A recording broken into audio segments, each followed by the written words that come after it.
For 30 years, Joe Bonanno's authority in the underworld went unchallenged. Bonanno has never been touched, never an attempt made on his life. He witnessed the rise and fall of the mob and lived to tell the tale. Everybody was afraid of Joe Bonanno when he chose to be scary. You often hear about the person who enters a room and all eyes are drawn to that person.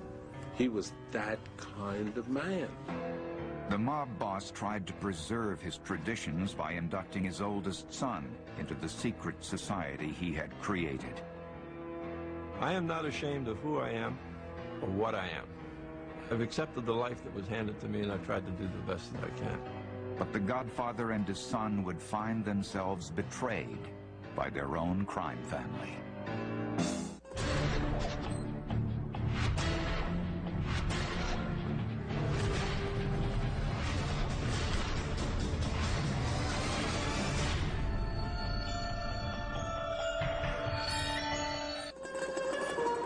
For centuries, the island of Sicily has been a breeding ground for renegades, radicals, and gangsters. The island comes by its rebellious spirit naturally enough. Foreigners kept invading it and ruling over it. As a result, Sicilians became deeply suspicious of outsiders and fiercely antagonistic toward authority. This spirit gave rise to the Sicilian Mafia, and it was into this world that Giuseppe Bonanno was born on January 18, 1905. His father, Salvatore, was a wealthy mafia leader who owned farmland, vineyards, and cattle. Salvatore was proud to be the descendant of a medieval architect who built the Leaning Tower of Pisa. Even in those days, we couldn't do anything straight. You know, we built a crooked building. Giuseppe's mother, Catherine, was one of 18 children from the Bonventri family, an ally of the Bonanno clan in the feuding village of Castellamare del Golfo. Salvatore was considered a man of respect to the mostly poor people of Castellamare who turned to mafia families like his for justice. He arbitrated disputes, controlled jobs, influenced politicians, and, when necessary, used violence to get his way. The Bonannos were really part of a kingdom of within Sicily that was anything but recognized by the regime in Sicily, but was certainly respected by the ordinary people of Sicily. In 1908, on the run from the law, Salvatore brought his wife and only child to America. It was a great adventure for 3-year-old Giuseppe, who became known as Joe to his first-grade classmates in Brooklyn, New York. On weekends, his father would take him for walks through the bustling city streets, and they would stop at the Nickelodeon. The boy fell in love with America. But in 1912, much to Joe's disappointment, the Bonannos moved back to Sicily when serious feuding threatened the family's power and wealth. What was dear to him, what was sacred to him, was his early American experience. Because, in fact, when he went back to the old country, he was called the American kid. His earliest memories were of America, but Joe would spend the rest of his childhood absorbing the tough spirit of his native land. As he rode his horse by the sea, he fancied himself a knight fighting for honor, or the captain of a ship that circles the globe. Even as a boy, he had great expectations. Joe grew up expecting to be a man of substance, a man of wealth and influence and power. He's raised in certain rhetorical traditions of honor and deference to a great leader, a great man. At the age of 11, Joe's idyllic childhood was cut short. His father, drafted to fight for Italy in World War I, returned home badly wounded. Salvatore's dying words to his son were, "Your name is Bonanno. Always be proud of your name." Only 5 years later, his mother died as well. Just a teenager, the orphan inherited his family's fortune. Joe grew up fast. He's on his own from the age of 15, 16. And there's a native shrewdness there. Joe soon became disgusted with his uncles feuding over his inheritance. At 17, he decided to take what he needed and leave Castellamare behind. He enrolled in a nautical college based in Palermo, the capital of Sicily. More than anything, Joe wanted to be a commander of men. His ambition was to go into college and become a naval officer in the Italian Merchant Marine. And just about the time he was ready to accomplish that, some little fellow in Rome by the name of Mussolini came into power and decided that all those Sicilians down there needed to be taught a lesson. By 1924, Palermo was feeling the sting of fascist depression. In the romantic tradition of his ancestors, Joe was ready to fight. He formed a radical student organization that denounced Mussolini. The Naval Academy responded by suspending Bonanno, and he never graduated. When the fascist police started torturing and killing Sicilians with mafia connections, Joe made a decision. I guess it's time for me to go home, is the way he put it. And when he first told me that story, I said, what do you mean, time to go home? He says, I think I better go back to America.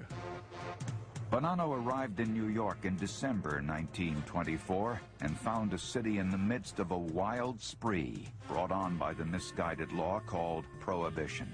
Gangsters all over America were getting rich as bootleggers.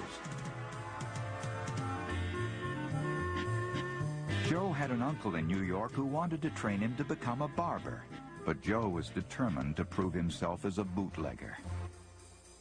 It's just a lot more fun to be a gangster than it is to be a barber. It's thrilling. You're out playing cops and robbers at night and making deliveries and getting paid, and it was an adventure for a young man just arrived in America, and it was a lot of easy money. Joe settled into a Brooklyn neighborhood made up of fellow immigrants from Castellamare, including a hero of Joe's from the old country, Salvatore Maranzano. A charismatic and dashing man of respect, was fascinated by the Roman Empire. He even spoke some Latin. Maranzano was taught, disciplined, a bit of a reader for a gangster. He actually had books in his home, and Joe just loves him.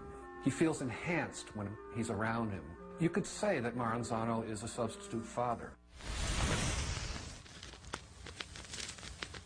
Maranzano recognized Joe's cunning and aptitude and put him in charge of his thriving bootleg operation. Joe quickly developed a reputation for being tough as well as smart. Once when a local don tried to muscle in on his business, Joe wasted no time setting the man straight. My father found out about it, told him, forget about it. One word led to another. He happened to have a weapon on him. He took the gun, stuck it in the guy's mouth, and said, if you don't back away, you're not going to live to see tomorrow. The guy backed away. Joe had humiliated the man and was summoned by Maranzano and other local men of respect to account for his actions. What happened next set in motion a chain of events that would take decades to unravel. Bonanno contacted his older cousin, Stefano Magaddino, who was running his own rackets in upstate Buffalo, New York, and who considered himself the most senior leader of the Castellamarese immigrants. Magaddino came down to the city prepared to defend his younger cousin's honor and demonstrate his own authority. But at the sit-down, Magaddino did not get a chance to play the role of godfather and peacemaker, because Joe's new mentor, Maranzano, jumped to the young man's defense. Maranzano said, wait a minute. Here's the guy that was protecting what is his. How can we fault him for that? The other gangsters agreed. Joe was exonerated. Now it was Joe's cousin, Magaddino, the black sheep of the family back in Sicily, who felt humiliated, dishonored, and denied the respect he thought he deserved. What developed out of that meeting was an insatiable jealousy on the part of Stefano Magaddino toward my father. Here was this younger whippersnapper cousin of mine coming from the old country, and immediately he's now in the good graces of quote-unquote important people in New York. The bitter Stefano retreated to upstate New York, but as Joe's stature continued to grow, so did his cousin's resentment. By 1930, Joe had carved out a coveted role as Maranzano's chief aide. Though not yet a man of respect, he was a man to be reckoned with. Joe had presence. He had charisma. He had that undefinable quality that makes people defer to a leader. We would sit in his study and discuss Mediterranean history, discuss modern history, discuss politics, discuss opera. He was truly a Renaissance man. At 25 years old, Joe's charm and smarts had taken him far. But he had yet to be tested in battle.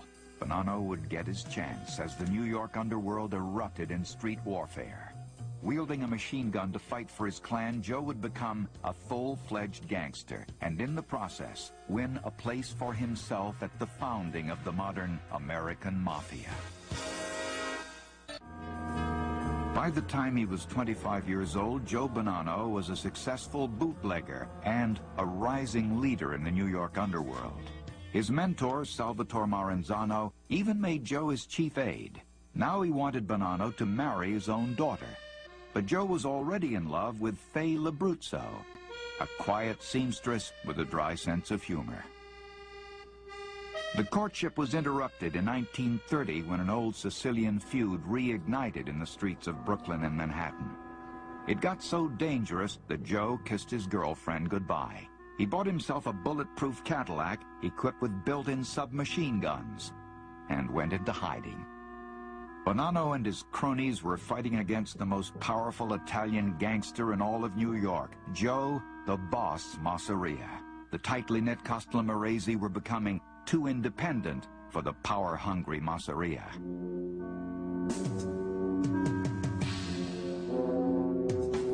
As the bodies piled up, the gangsters were losing profits and losing patience. Masseria's right-hand man and Joe Bonanno's arch-enemy, Charles Lucky Luciano, took control of the chaos.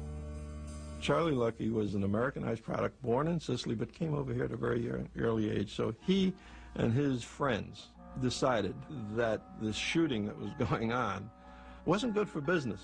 So Luciano orchestrated the assassination of his own boss, Masseria, in order to make peace with Joe's boss, Maranzano. After the killing, Joe and the other major New York gangsters all attended a crucial meeting hosted by Al Capone at the Congress Hotel in Chicago.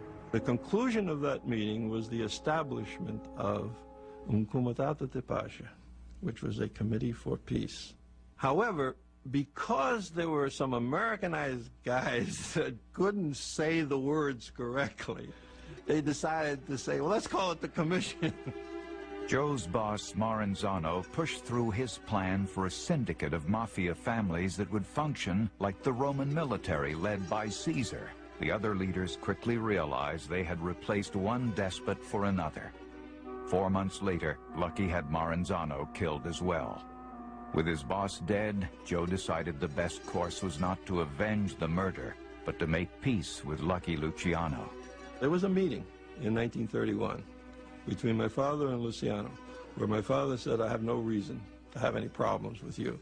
Do you have any problems with me? They agreed to a peace. It was a peace agreement with a huge dividend for the career of Joe Bonanno. He's perfectly happy with the outcome, which is it delivers the family that had belonged to Maranzano to Joe Bonanno. So all of a sudden, at the age of 26, he's a mafia boss. In keeping with his Sicilian tradition, Joe became a father, and his fellow immigrants were his family. Then Bonanno and Luciano created a new commission, which would hold sway in the underworld for the next half a century. The commission works beautifully for decades because there is no big boss. It's 7 top mafia guys, and they meet every 5 years, and they just operate by consensus. With the war behind him, Joe Bonanno married the patient Fay Labruzzo in 1931, almost 2 years after their original wedding date. At the ceremony, several of the bridegrooms carried pistols under their tuxedos in case of surprise visitors. A year later, Joe and Fay had a son. They named him Salvatore, after the baby's grandfather.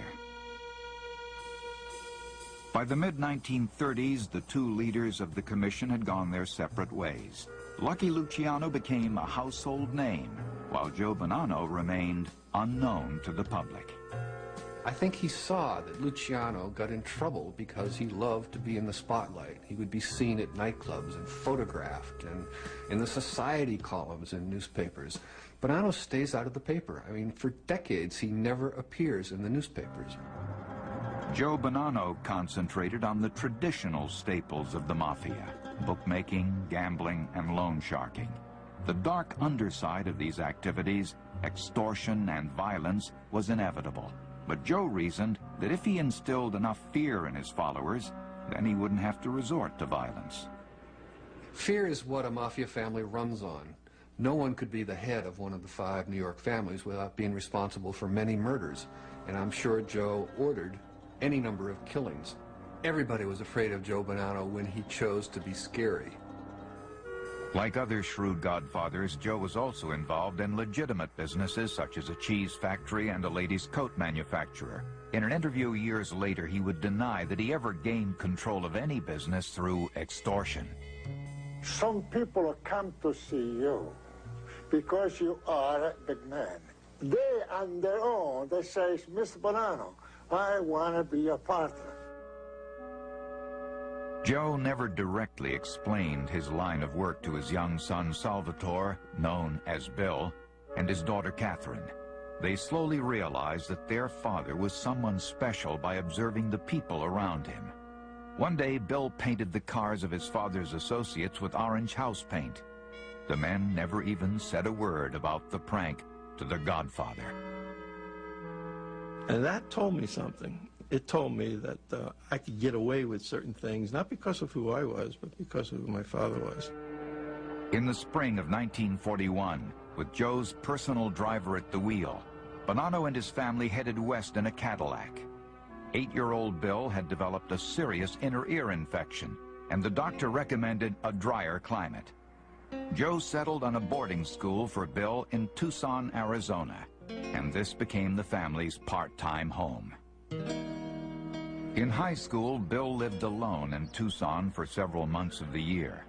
While his father was spending much of his time running the crime family in New York, Bill tried his own hand at crime, stealing hubcaps and running guns into Mexico. When Joe got wind of his son's activities, he decided it was time to bring him into a world where he would be held accountable for his actions. One night in Brooklyn, 22-year-old Bill was mysteriously called to a house where men he had known his whole life were waiting. The men began telling him the history of the Mafia, a secret society to which they wanted him to pledge his life. Tossing a piece of burning paper in his hands, Bill proclaimed his allegiance, saying, "This is how I burn if I expose this world of ours." It was a profound experience for the young man. He realized he was entering a new stage of life where his commitment to his Mafia brethren and his father would always come first. Soon after Bill became a man in his father's world, he fell in love with Rosalie Profaci, a young woman he had known since childhood. Rosalie was the niece of Joseph Profaci, a friend of Joe Bonanno's since the 1920s and a fellow founding member of the Commission. The Godfather gave his eager blessing to the union, and in 1956 Bill and Rosalie were married. 2 of the most powerful Mafia families in America would be united. Never did my father ever tell me I had to marry anyone. However, he made it a point to make me understand who I was, what was expected of me in the future, and that it would be advisable and better if we married our own kind. At a point in time when the Mafia enjoyed unprecedented power, the wedding marked the pinnacle of prestige for Joe Bonanno. He spared no expense on the sumptuous celebration, which years later would be the inspiration for the famous wedding scene in the first Godfather movie.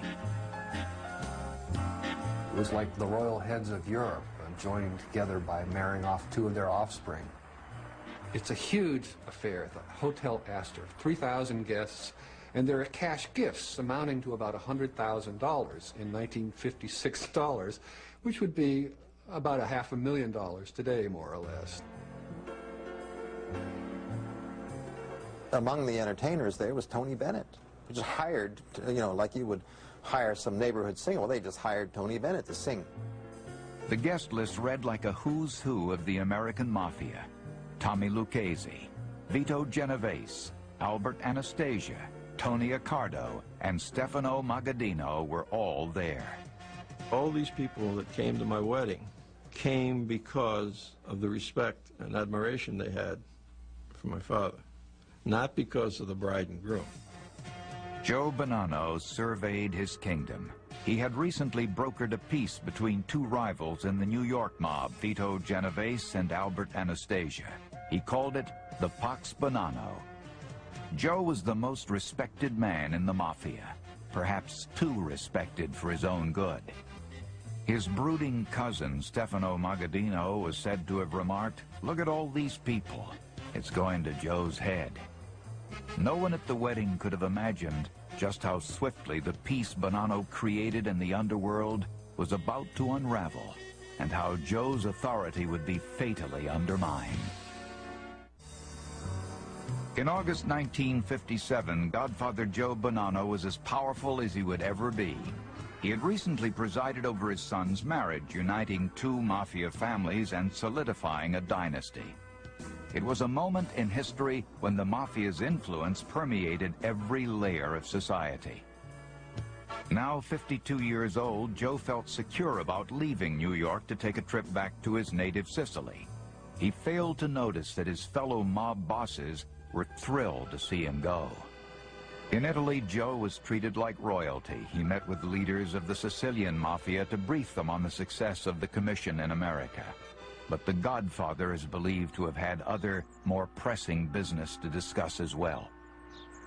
According to the later testimony of a Sicilian mafioso, he was really there to arrange narcotic shipments. That was part of his purpose there.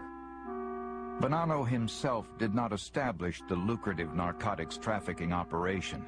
That was masterminded by a captain of his named Carmine Galante. Through Galante's connections in Sicily and France, the mafia's drug trade flourished. All the while, Joe Bonanno would claim to be adamantly opposed to drug trafficking. If Carmine Galante, without my knowledge, is dealing with narcotics, I never know. This, I don't have to swear, but I can swear on anything.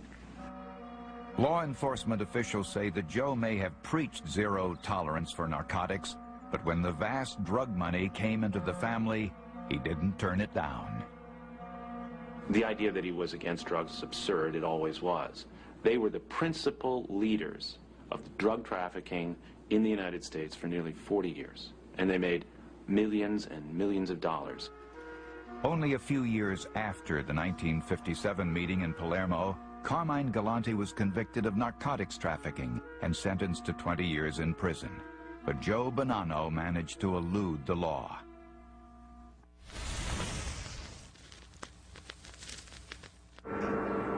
When Joe returned to New York in November 1957, he was shocked to find that in his absence, his Pax Bonanno had been shattered.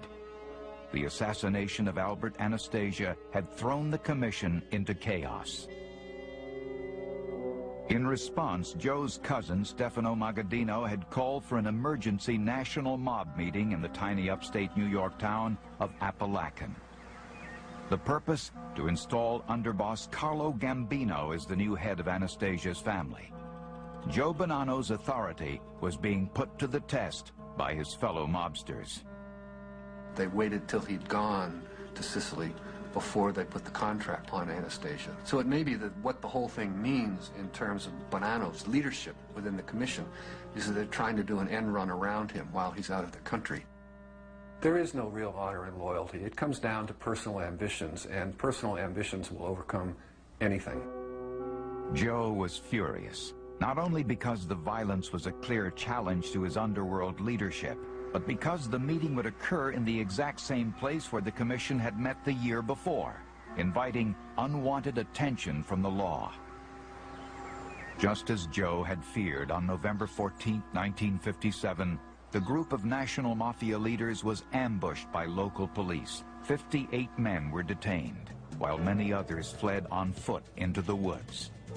Imagine maybe 100 mafiosi caught in this little town out in the country with no plausible explanation of what they're doing there. It was terribly embarrassing, and really the first great breakthrough in public awareness of the mafia. Joe was not even at the meeting, yet he was sought out and arrested along with the rest. His compatriots had unwittingly dealt him his first serious blow by thrusting him out of the cloak of secrecy and into the glare of publicity. The Godfather handled the exposure with style. Joe always looks composed. He's smiling, and it's as though he's saying, "This is all ridiculous. I'm an honest businessman. I have no idea how I was caught up in this and accused of being a criminal." While the Godfather handled the press attention well, he did not appreciate the nickname that the New York papers gave him. It offended his deep pride in his family name. In the aftermath of Apalachin, the Bonannos' private lives became much more tense. There was a constant feeling of being watched, of cops lurking around every corner. I remember my father-in-law calling me, and I said, "Oh, hello, Dad," you know, and he yelled at me. It was the first time he had ever scolded me, you know. You should never use a person's name when they call up. At the time, the FBI had begun secretly tapping mobsters' telephones, so the mafiosi were baffled as to how the Fed seemed to know about their most private conversations. I figured either I have a bug on me someplace, or someone very close to me has betrayed us. And it takes a lot of self-control not to let that seed of doubt grow and mushroom into you doing something that you might regret and hurt an innocent person. In 1963, Bonanno was further exposed when a low-level soldier named Joseph Fallaci became the first member of the Mafia to break the mob's oath of silence. On national television, he was asked who performed the initiation rite when he was inducted into the Mafia. Joe Bonanno. Joe Bonanno? Yeah, happened to be my where guy. is he? Is he at the head of one of the families now? Yeah, he still is. He still is? Yes. Still alive? Right. In the wake of the fresh publicity, 58-year-old Joe Bonanno fled New York for his home in Arizona. Joe, Fay, and their youngest child, Joe Jr., had long ago moved their permanent residence west. Now Joe began to think about retiring in Tucson. The Godfather asked his son Bill to look after things in his absence from New York. Our number 3 man was gravely ill, and I had been told, see what you can do to make life easy for him. And as a result of that, I started becoming his eyes and ears. Joe told his captains to elect a new number 3 man, or consigliere. Hoping to stay close to their cherished leader, the captains elected his son Bill, and Joe proudly approved it. Bill later expressed his devotion in a poem he wrote to his father. It read, "I stand stately in your shadow. It is an honor I covet. I accept the sins heaped upon me. I am a Bonanno." Bill's resilience was tested right away. His promotion upset mafiosi inside and outside the family, who considered Bill a child of privilege with no experience of the city streets.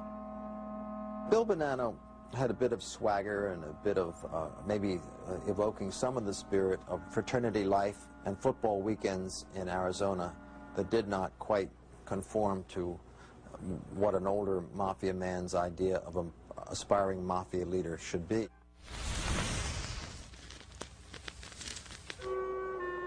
For the first time in decades, there were stirrings of rebellion within the Bonanno clan. Was Joe really setting the stage for making his son the boss? The brewing dissension now gave Joe's bitter cousin Stefano Magaddino the opportunity he had been waiting for. The Buffalo crime boss instigated a rebellion by one of Joe's longtime captains, Gaspar Di Gregorio. Gaspar had been the best man at Joe's wedding and was the godfather of son Bill. The commission, now operating without Joe Bonanno, supported the uprising. The tension mounted when a rumor spread in New York that Joe Bonanno was planning to eliminate his adversaries by assassinating 3 of his fellow godfathers. The commission demanded that Joe come forward and explain himself. Fearing a trap, Joe refused. He denied the story, claiming that Magaddino had concocted the tale in order to destroy him. All of the problems that developed between Bonannos and the so-called commission could be laid directly at the doorstep of Steve Magadino. We caused our own downfall in that respect because it caused dissension among ourselves.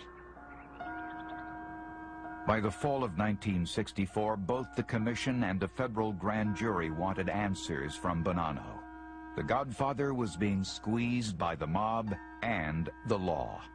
Then he disappeared. On October 20th, 1964, the night before the scheduled grand jury hearing, Bonanno was kidnapped in front of his lawyer's apartment on Park Avenue. This man said, "Come on, Joe. My boss wants to talk to you." And with that, he swung Joe around, and I saw that he had a gun in his right hand. At first, it appeared that Bonanno had in fact been murdered. Soon, however, there was speculation that Joe had staged his own kidnapping to avoid both the government and his vicious enemies in the mob. In the classic gangster style, if you're taken for a ride, you're never seen again. Joe gets taken for a ride, he says, but he's not killed.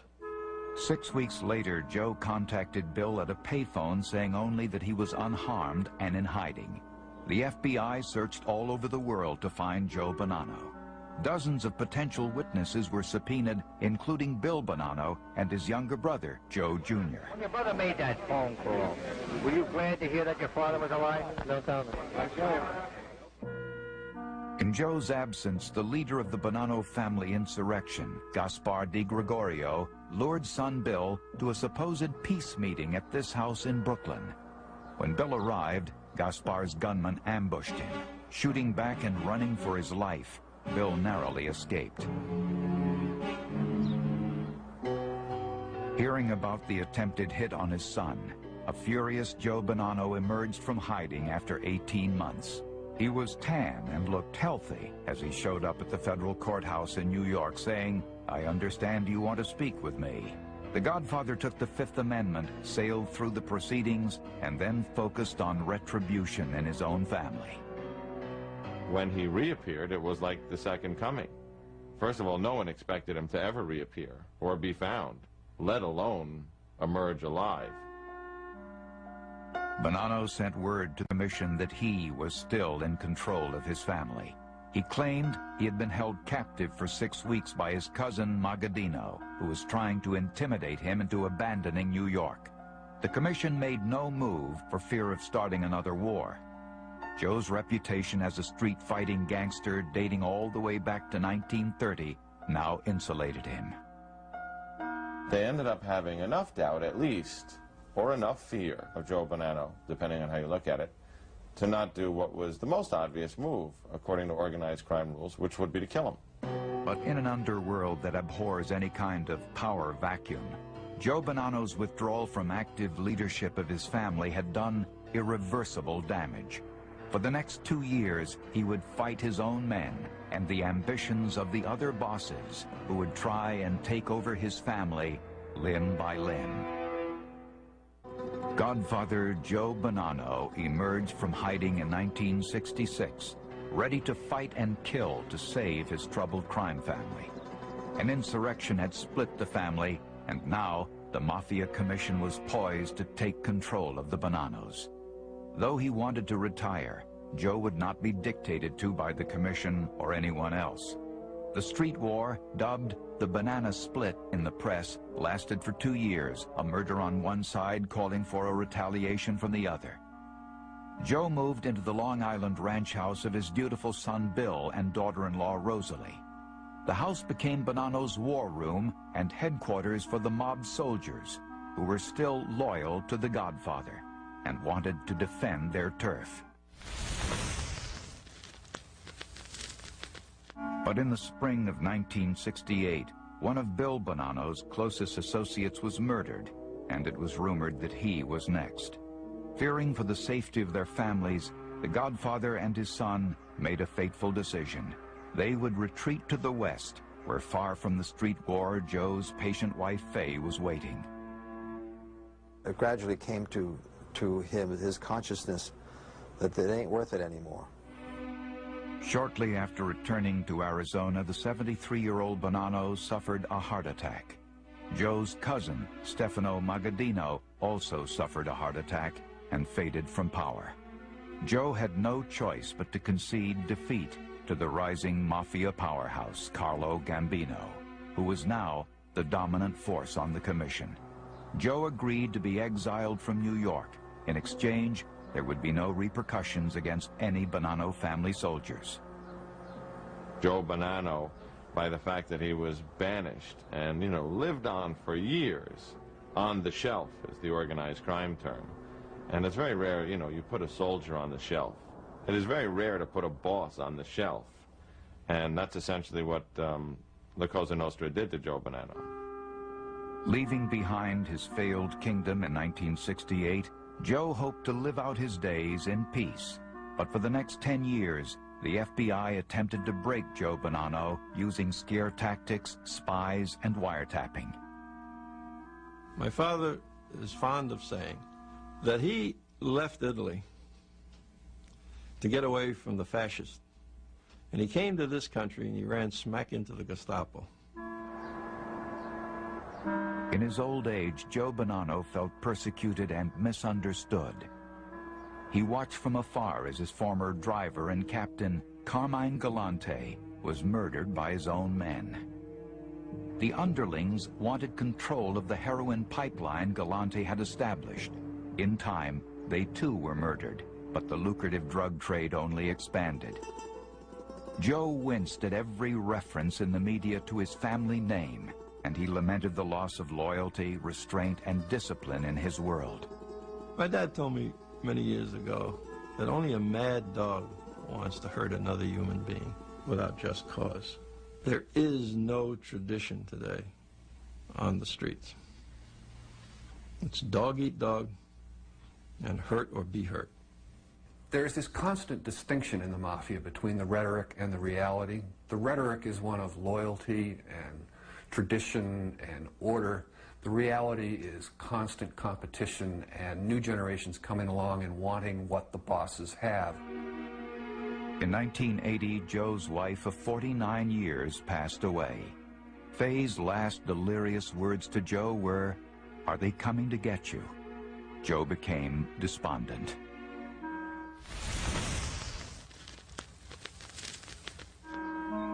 At 78 years old, the aging Godfather wanted the world to know that he considered the current crop of mafiosi to be practicing a mutant form of his sacred tradition. In 1983, Bonanno announced he was doing something previously unheard of for a Godfather. He was publishing his memoirs. The only person who can tell the story of Joe Bonanno is Joe Bonanno. He was the first and only one to write a book about the mob. Years ago, you did that. If you even tried to do it, you'd be murdered.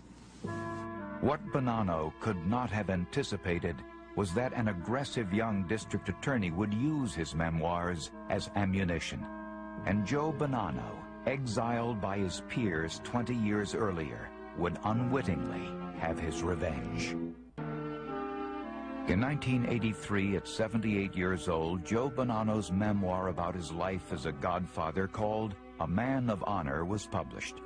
In the book, Joe referred to himself as the last survivor of an extinct species. He wrote, "I've had to protect myself and my people, but I've never been bloodthirsty."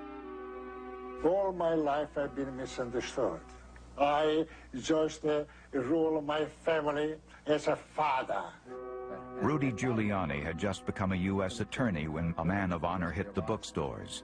Giuliani was on a crusade against the mafia and had nothing but contempt for Bonanno's self-serving image of a Godfather living by a code of honor.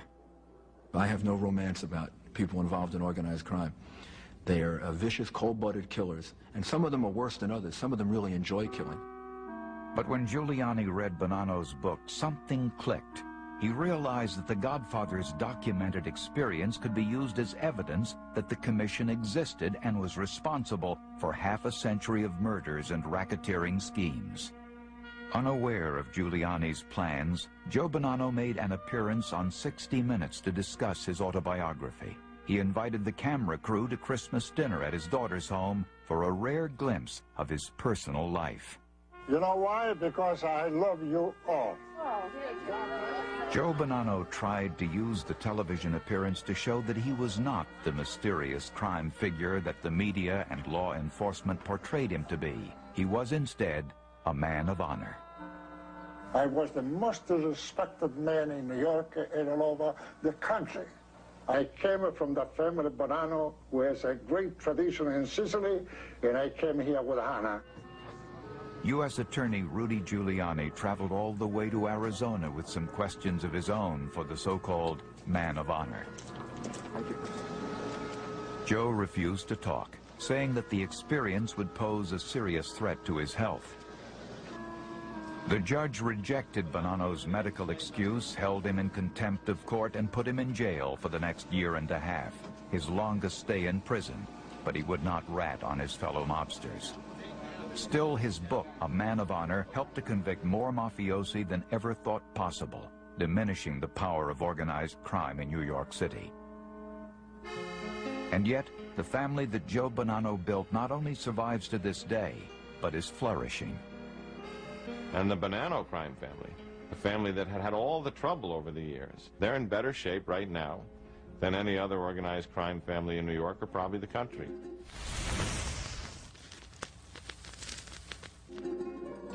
Joe Bonanno, now 93 years old and a great-grandfather, is the only surviving godfather from the original commission created in 1931. His life encompasses nearly a century of mafia history. Bonanno has never been touched, never an attempt made on his life, because he's an original. He's a charter member of the Mafia Commission in this country. Nobody's going to take him out. As Joe's oldest son, Bill Bonanno has lived in the long shadow cast by his father. Yet where there might have been resentment, there is great love and acceptance of his fate. I am not ashamed of who I am or what I am. I've accepted the life that was handed to me, and I've tried to do the best that I can. After spending a decade in and out of jail on conspiracy charges and tax evasion, Bill eventually became a television producer, focusing on stories about his family. My dad's philosophy was, you have a right to lead your life the way you want to lead it, as long as you are responsible for the decisions that you make and assume the consequences of those decisions. Joe was, I think, a very successful leader. He did do a good job in keeping the families operating in the 30s, 40s, and 50s. Where is the real honor in an organization where you take a sworn oath of secrecy and your official job is to go out to double-cross, to double-deal, to steal, to murder, to intimidate, to frighten?